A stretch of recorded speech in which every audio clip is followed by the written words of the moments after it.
everyone, welcome to Nivi's Menu Card. இன்னைக்கு தக்காளி ஊறுகாய் எப்படி ரொம்ப ஈஸியா ரெடி பண்றதுன்னு பார்க்கலாம்.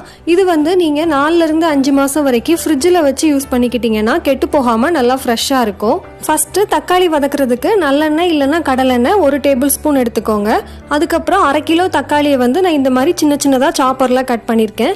அப்படி இல்லனா நீங்க வந்து கையால உங்களால எவ்வளவு சின்னதா கட் பண்ண முடியுமோ அந்த மாதிரி கட் பண்ணிக்கோங்க.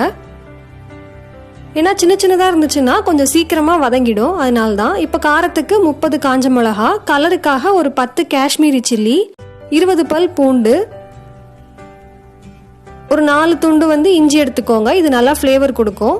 ஒரு நெல்லிக்காய் அளவுக்கு புளி ஆட் பண்ணிக்கோங்க. புளி வந்து அதிகமாக ஆட் பண்ண வேண்டாம், ஏன்னா தக்காளியும் புளிப்பு, அதனால கம்மியாக ஆட் பண்ணால் போதும்.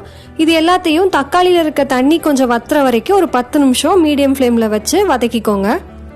இப்போ இது நல்லா வதங்கிடுச்சு. இப்போ இது நல்லா ஆறட்டும். ஆறுனதுக்கு அப்புறமா அரைச்சிக்கலாம். இதுல தண்ணி எதுவும் ஊத்தாம கொஞ்சம் கொரகொரப்பா அரைச்சிக்கோங்க. இந்த மாதிரி அரைச்சிக்கோங்க. 2-3 துண்டு கட்டி பெருங்காயத்தை எண்ணெய் எதுவுமே ஊத்தாம இந்த மாதிரி வறுத்துக்கோங்க.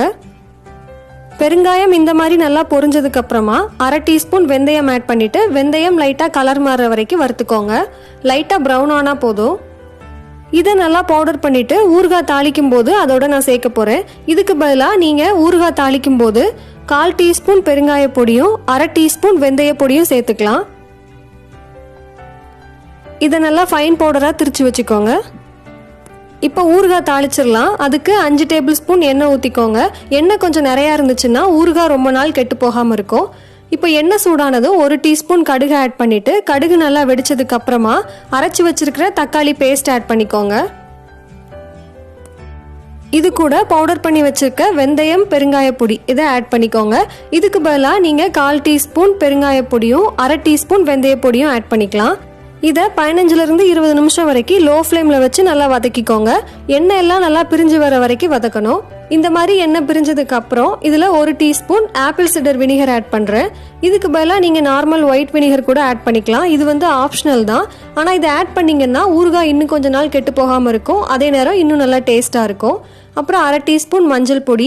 இதில் புளிப்பு காரம் எல்லாம் பேலன்ஸ் பண்ணுறதுக்கு 2 டீஸ்பூன் நாட்டு சக்கரை ஆட் பண்ணியிருக்கேன். இதுக்கு பதிலாக நீங்கள் வெல்லம் ஆட் பண்ணிக்கலாம். இப்போ இந்த ஊறுகாய்க்கு தேவையான அளவு உப்பு ஆட் பண்ணிவிட்டு இந்த உப்பு கரையிற வரைக்கும் ஒரு 2 நிமிஷம் மட்டும் இதை நல்லா கிண்டிக்கோங்க.